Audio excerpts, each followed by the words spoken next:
Hello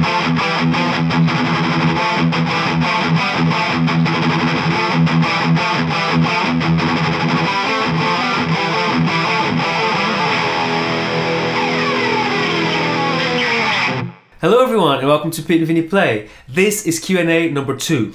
That's right, so in this video series we take your questions, comments from YouTube, messages from Instagram, and we answer them here for you. That's right, so let's get into it. Question number 1 from Ennio Morricone, just like the composer. Sorry for my ignorance, but what exactly does it mean to harmonize a riff? Oh man, well so basically harmonizing just means you take a melody and you play another melody simultaneously on top of it, which creates a harmony. It can be a third, a fifth, or a different distance above it. Yeah, exactly, and obviously you can apply that to riffs. So in the case of metal, for instance, when we harmonize a metal riff, we normally have like a note that's kind of the same, like maybe a chugging note, like a palm muted note, and then there's a melody happening underneath that kind of powering chugging thing that could be harmonized, you know. So you can harmonize, as Pete said, in thirds, fourths, fifths, you know. If you'd like to check all different types of harmony sounds, we have a video called All Guitar Harmonies, in which we grab the riff and we harmonized in like seconds, thirds, every fourths. Possibility. Yeah, all the way up to the octave. So thanks for your question. Next question from Italiano con I film. Is Pete Leonardo DiCaprio's little brother? Yes.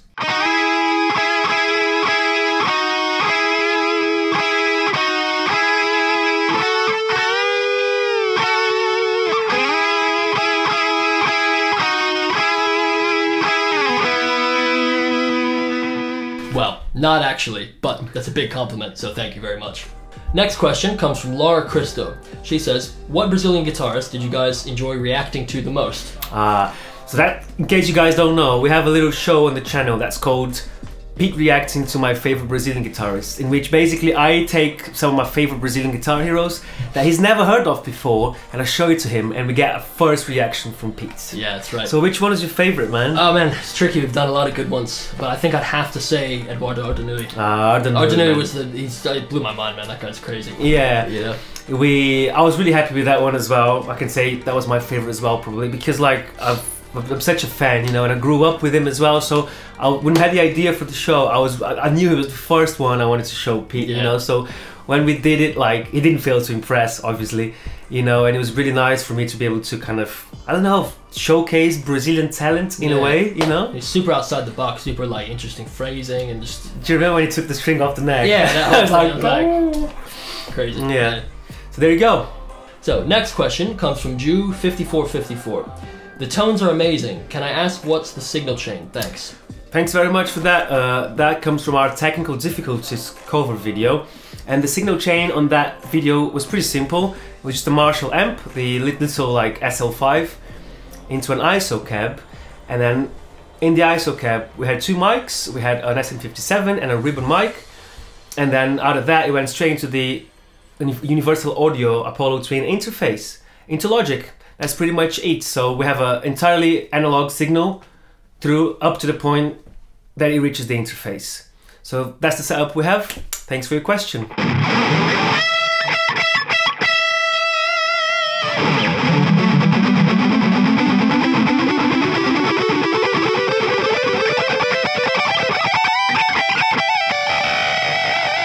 Next question from I am Rick Lowe. Where are you boys from? Interesting accents, doesn't sound English. Yeah, well, so I'm from Philadelphia, on the east coast of the US. So it's American. And I'm Brazilian, actually. Brazilian. The next question comes from Stereo Mono. What's the telly model? Right, so that's from the Techno Difficulties video, right? Yep. Okay, so it means the Chapman, so it's this guitar right here. Oh yeah. Alright. There we go, guys. So this is a Chapman ML3. So they don't make them anymore, okay? It was like one of the very earliest models from Chapman Guitars when they started like doing the collaborative design for the guitars. And this is quite an interesting combination because it's like, it feels like a telly. Obviously it's shaped like a telly and everything.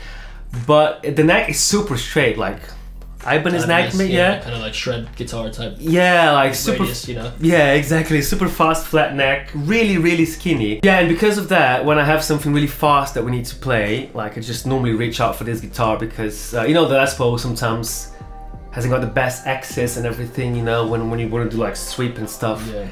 So with this one I can get all the way up there really easy, and it feels really fast and it's really responsive, you know, with the single coil sounds. Chapman ML3, they don't make them in this color anymore, but they still have other ML3s in production, so you can check it out on Chapman Guitar's website. So the next question comes from Pedro Magalhães. Nice guys, what is your camera? Cheers from Brazil. Thanks Pedro. So the camera is a very simple Canon SL2. The European name for it is Canon 200D actually. And the camera is just super simple, but the lens is a really good one. I have a Sigma 18-35 1.8, and that's definitely what makes like the image sharp and everything, you know. But I just want to say as well that even more important than the camera and the lens is having like good lighting, you know. So there's no point having a good camera if you're not properly lit. So I would recommend to anyone looking to buy a camera or like a nice lens or whatever to invest in like a bit of a lighting kit, you know, like light box or stuff, so you can get properly nice clear image. And then two of them right there. Yeah, we have the boxes around here, and then you can just obviously get a camera, and then obviously a good lens if like that's within your budget, you know. So yeah, that's it. Thank you for your question. So next question from Elric1. Have you ever dealt with demotivation? How do you guys cope with it? Love you guys. Thank you. Oh, thank you for the support. But yeah, man, demotivation, that's such a normal thing for musicians. Like, yeah, it's normal to get that every now and again, you know. If you're practicing, you're making progress, then you plateau, and sometimes you feel like, you know, oh, I'm just not making any progress. It can be very demotivating, but that is exactly the point when you need to be like, okay, I recognize this feeling, and I'm going to sit down and practice because of it, you know, and you will come out of that plateau. It's perfectly normal. Yeah, that's a really good point. So I think with most creative industries, you know, like whatever, acting, music, you know, when you have to find motivation within yourself, like say when you don't have anyone telling you what to do, you have to really push yourself to always be on top of it, you know. So I agree with you, man. Like I think it's always going to be ups and downs, you know, and when you find that you're like, oh, you know, I'm a bit demotivated, I can't, you know, I'm finding it difficult to kind of sit down and play, you need to understand that that's normal, first of all, you know, and then when you sit down and actually play, make some progress, you know, evolution, when you do that, then you are definitely going to feel better at the end of it, you know.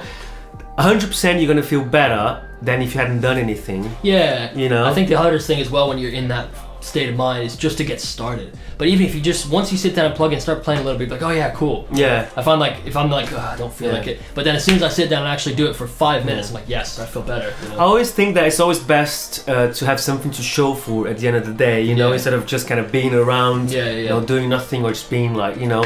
I know it's not always that simple, you know, some days are worse than others, but basically it's part of the game, you know, and when you sit down and do something, then kind of it's like you're a little step ahead than what you were before. You're always a little bit more than you were before. Yeah. So just getting stuff done, really practicing, you know, doing whatever it is that you're doing, even if just for a little bit, it's always the way. It's worth it. So there you go, guys. Thank you for watching this video, and thank you very much for your questions. As you know, we love interacting with you guys, replying to your comments and everything. So if you like this video, also please let us know, because we're quite new to this Q&A type of video. And if you like it, we'll keep doing them. And if you have any other questions for future Q&As, comment us on YouTube, message us on Instagram, anything you want to chat about, just get it over to us and we'll make it happen for you. And as usual, if you like this video, please consider subscribing to our channel for more. So until next time, see ya!